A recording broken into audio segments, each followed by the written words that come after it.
Hey Zach, this is Bill. Hey, thank you for your video. That was pretty informational.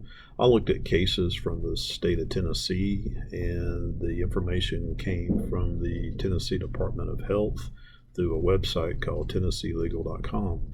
And some of the things that counselors in Tennessee have been disciplined for the past year were having inappropriate relationships with clients, including sexual relationships, also violating the client's confidentiality and privacy, probably gossip, sharing stuff with other counselors. I can see how this would be easy for counselors to do.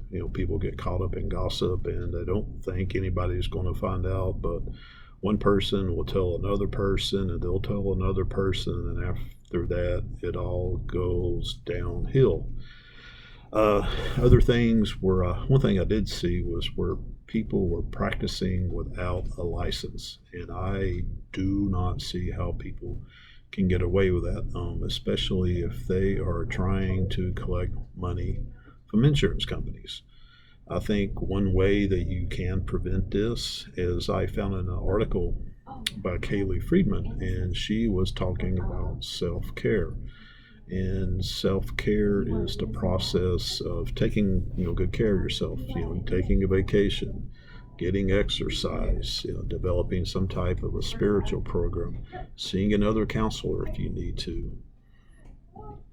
Some counselors might want to limit the number of clients that they see every day, but they see in a week, they see in a month, the number of hours that they work.